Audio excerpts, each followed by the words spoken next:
Well, good evening. I'm sorry I can't be with you tonight to explain why I'm standing in October's ballot for the first ever elected Deputy General Secretary of the NEU. And we can proudly say that we have the largest education union in Europe, a size that provides tremendous potential strength in organising ability, but only if we use it and use it consistently. And I believe that we can only really be proud of what we've achieved when our members can see that we're winning over workload and pay, funding and jobs, that we're winning back control over the curriculum and ending the exam factory regime of targets, bullying and stress. And I'll be a DGS that can help make sure we can be. But how do we do that? Well, press releases and petitions aren't going to be enough. We need to turn words into action because we face a government that will be looking to recoup its pandemic expenditure at our expense, where it thinks it can get away with it. One way is by cutting our pay, imposing a 0% freeze on teachers in England, just 1.75% for support staff. Other unions at least have responded with consultative surveys of their members. The NEU has not. We can't accept a pay cut. That's not good enough for our low-paid support staff, nor for our young members struggling to pay their rents. But it's all just not just about pay. Weakness invites aggression, and failure to act will encourage more attacks, like lengthening the school day, like a further move to academise and fragment our conditions. So we've got to learn the lessons of the success we scored in January over Section 44, when a clear lead from the top, an organisation below, forced Boris Johnson into a U-turn. A clear campaign over COVID convinced more members to join and step up as reps, and a clear campaign over pay and workload would do so too. Of course, unlike Section 44, an action ballot would have to overcome the imposed turnout threshold, but the job of a leadership is to work out a strategy to do so. And my strategy is that we should immediately be organising meetings and rallies to explain to NEU members the need to act. As DGS, I would go everywhere and anywhere that I could to do so.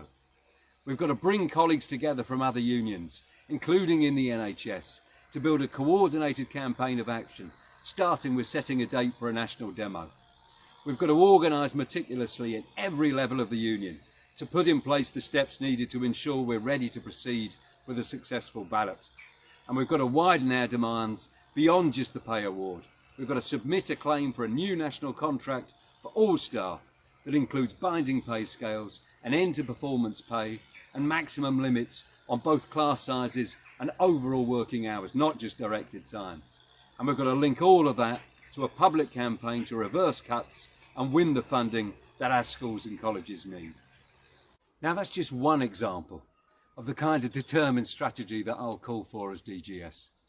I've spent all my working life and at every level of the union, as a local secretary, an NEC member and as a regional secretary, to build a union that has the strength, organisation and strategy that we need. I've a proven record of successfully defending members, of organising with parents, speaking out on TV and radio, as I have done on COVID safety over the summer when the union was frankly too quiet. Above all, I've secured victories.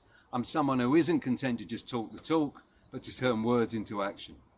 I've committed to take home only a teacher's income, not the full DGS salary of nearly £90,000, donating the rest towards hardship funds and solidarity campaigns. I will devote my time to building workplace strength and to bringing our members together and making sure that their concerns are heard and acted upon. That includes our equality networks, our networks of supply members and young educators, so we're acting on the specific concerns that they face. We're going to build our networks of workplace reps, supporting any who face victimisation for their activities with the full resources of the union. But the most important networks, of course, are our local districts and branches. But too many are overstretched by individual casework. And that's why I'm calling for a root and branch review of our casework systems, of the support provided for reps and local officers, and that we need to relaunch a campaign to defend facility time. Because I want to make sure that our districts have the time to organise, to train and recruit reps, to campaign. But I won't pass down all the responsibility to overloaded reps and local officers to do all the fighting.